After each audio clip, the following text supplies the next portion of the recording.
Hey everyone, what is happening? Well, what we're going to be talking about today is a continuation of what we've been doing so far in class. We started with chemical equations and we're going to be balancing them today. So a quick review, we have the law of conservation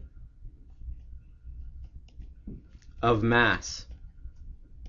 And because of this law, we need to be able to balance all these equations. So whatever we start with, we have to finish with. So the law of conservation of mass states that whatever we start with, we need to end with.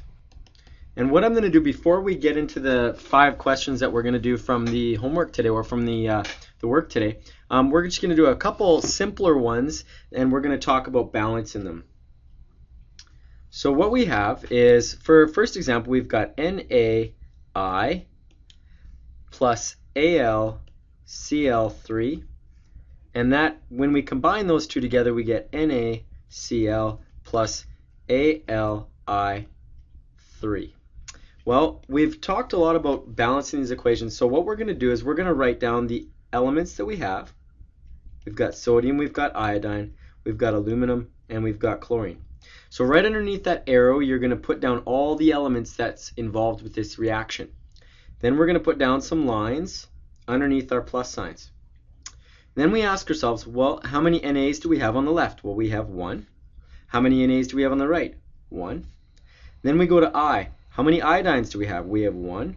And over here, we got 3. Next, we're going to do Al. Well, we've got 1 Al there and 1 Al there. Remember, this 3 only affects the iodine. And then Cl, we've got 3 and 1. Once we've filled in all the numbers that we know, all of what we have, we're going to go and try to balance. And we go across and we say we've got 1 Na, 1 A, Na. Then we've got 1 I and 3 I. So we need to multiply this by 3. Now, whatever we do to one thing in a column, we have to do to the other. So then this is kind of like follow the leader. We balanced our I's, now we need to balance again our NA's. And then we still need to do our everything in that column. So now what we have is we've got 3 NA's on the left, 3 NA's on the right, 3 I's on the left, 3 I's on the right, 1 AL on the left, 1 on the right, 3 CL's, and 3 CL's. Let's do one more as an intermediate one, and right now we're going to have CaNO3 all to the 2 plus Cu2SO4, and that goes to CaSO4 plus CuNO3. So underneath our arrow, we're going to write down the elements or ionic compounds that we have. We've got Ca, we've got NO3, we've got Cu, and SO4. Then we put down our lines. So every single time we do the exact same thing. And now we're going to write down how many of each we have. Well, we have 1 Ca on the left, 1 Ca on the right. Then we go to NO3s. Well, we have 2 NO3s on our left and only 1 on our right. Then we've got 2 Cus on our left and 1 on our right. Then we've got 1 SO4 and 1 SO4. Once we've written down all the numbers of actual elements, we're going to go and balance. So we're going to ask ourselves, well, our CAs are balanced. Our NO3s, we've got 2 on the left and 2 on the right, or 1 on the right, so we're going to have to multiply by 2. And because that's in the same column as our Cus, we're going to multiply that by 2. And so now our NO3s are balanced. Because we had to multiply that Cu on the right by 2, it's now balanced. And our overall equation is balanced, so we're going to put in our coefficients. And now previously we should have put a coefficient in here and a coefficient in here. All right, let's get on to the homework here. We had number 12. This was a little bit tricky. So we've got C3H7OH plus O2, and that leads us to CO2 plus H2O. So what we do is we write down our different elements. We've got CHO. Whenever we deal with CHO, we always do C's first, and then H's, and then O's. So we count, we've got 3 C's, 1 C. H's, we've got 8 H's and 2 H's. Then we've got 1 O over here, 2 right there, and we've got 2 right here and 1 underneath our O, our HO, H2O. So what we're going to do is now we're going to go balance. Well, we need to multiply this by 3. We need to multiply this by 3 because it's in the same column. So our C's are balanced. Now we're going to find out our H's. Well, we need to multiply 2 by 4 to get 8. Now we've got a 4 right there because it's in the same column. So altogether we've got 10 O's. And over here we've got 2 and 1. Well, what we can do is we've got 1 and 2, so that's 3. We need to go and multiply this by, and you're not gonna like this, but what we can do is we can multiply it by 9 over 2. And what that does is it gives us 9 O's plus 1 gives us 10. But we don't like to leave these as a fraction, so 2 times 9 over 2 is just like saying 2 over 1 times 9 over 2. And what happens is we cross cancel and we get 9. But we can't get 9 seconds of an oxygen, so what we're going to do is we're going to fill in our numbers. So we get 9 over 2, we get 3 and 4. Now to get rid of that 9 over 2, what we're going to do is we're going to multiply the whole thing by 2.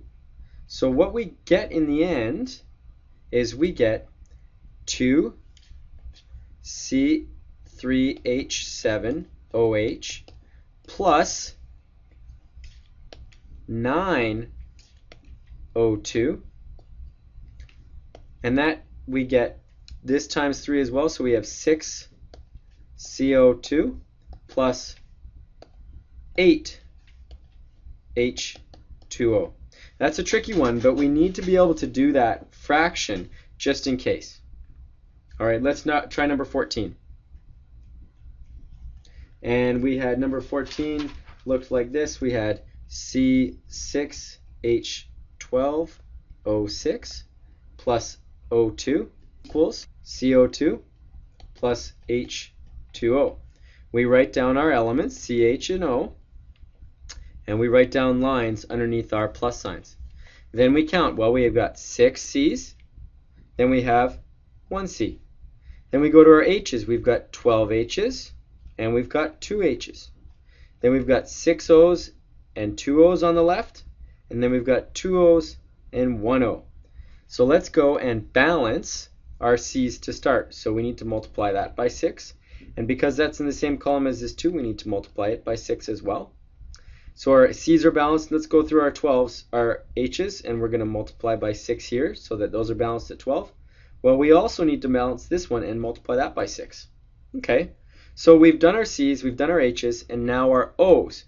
So altogether, we have 18 O's.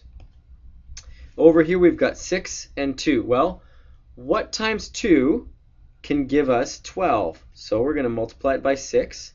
So that equals 12 plus 6, and that altogether equals 18. We're going to write in our coefficients 6, 6, and 6. All right, last example, we've got number 16.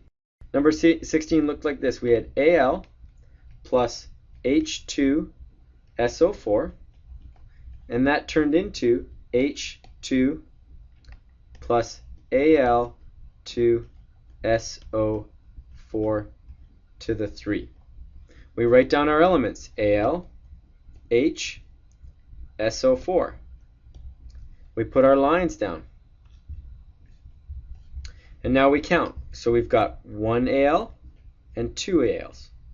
Then we've got 2 H's, 2 H's. We've got 1 SO4 on the left and 3 on the right. So what we're going to go do is we're going to look, okay, well, we need to multiply by 2 there. And then what we need to do is we need to multiply by 3. Okay, that's going to bump us up. Oh, we also need to multiply that by 3, which that leads us to 6, so we're going to have to multiply this by 3 as well. And now we are all balanced. So we're going to put a 3 there, and a 2 there. All right, so if you'd like some extra practice, you can turn to page 211 in your textbook. And you can try E, F, and G. Try those. Okay? Good luck.